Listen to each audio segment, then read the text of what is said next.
The first thing that Bowie recorded after he finished the sessions of his first album was this bizarre, creepy, kinky record.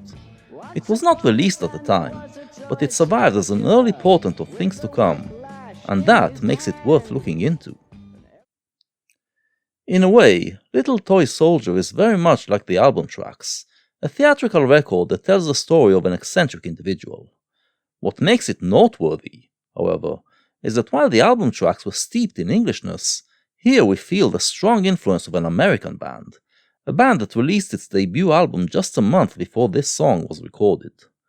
The Velvet Underground, hailing from New York, was very different from any other rock and roll band of the 60s. Lou Reed's urban poetry blended with John Cale's avant-garde music, and with the rock guitars it created a mix that was very hard for the listeners of the time to digest. But for Bowie, attracted by eccentric outsiders, they were fascinating.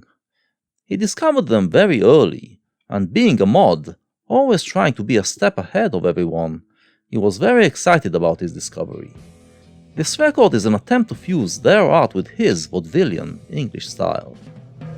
Once upon a time there was a toy soldier, and he lived in the playroom. Once upon a time there was a toy soldier, with a whiplash in his hand. The song begins innocently enough, talking about a toy soldier. The whip in his hand sounds a little peculiar, but you can imagine a toy like that existing. The music and singing sound more monotonic than his usual style, clearly affected by the Velvet Underground, but his trademark theatricality still comes through.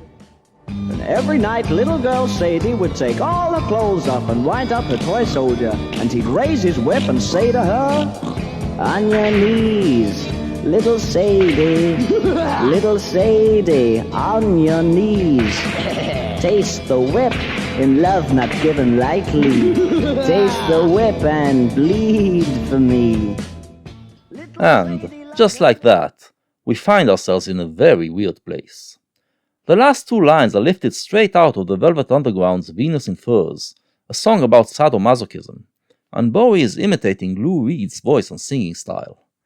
But it is a lot more disturbing than Venus in Furs, which depicts a BDSM relationship between two consenting adults. Here, we are talking about a schoolgirl who is using the toy soldier as a sex toy.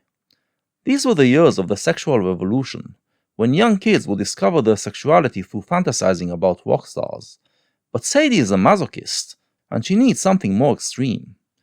The toy is also speaking, and it isn't clear if it is just something that Sadie hears in her head, or if it is some horror story about a toy that comes to life. All in all, it is a kinky fetish story that is even more lurid than Lou Reed. Way too extreme for 60s pop music. Little Sadie loved her little toy soldier, and she'd run home from school each day. Little Sadie loved her little toy soldier, and she'd lock the door so she could play. Little Sadie got ambitious and wound the clockwork soldier tighter, so he could whip her harder and harder. On your knees. It becomes a story of addiction, where little Sadie needs to get more and more extreme to recreate the initial ecstasy, so she winds the toy to whip her more severely. One day Sadie wound and wound, and wound and wound, and wound and wound, till suddenly the little toy soldier's spring went.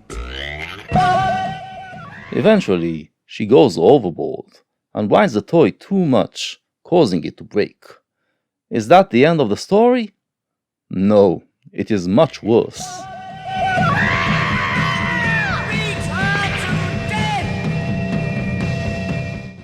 The toy breaks down, but it is still doing its mechanical thing. It is out of her control, and it beats her to death. From here to the end of the record, it's just sound effects that express how the clockwork toy goes crazy. Little Toy Soldier is an obscurity, which casual Bowie fans are not familiar with. But it is notable for a few reasons. First, this idea that delving into extreme pleasures will wind up taking you too far is an idea that will be very central to Bowie's future work, and here is one of its earliest manifestations. Secondly, This is also one of the earliest manifestations of the idea that when you go too far, you destroy the thing that you are using, but more importantly, you are destroying yourself. And finally, this is Bowie's first foray into the darker and seedier side of the modern urban world, a side that the Velvet Underground were the first to explore through rock music. He will not explore it again until the end of the 60s, but once the harsher 70s came along,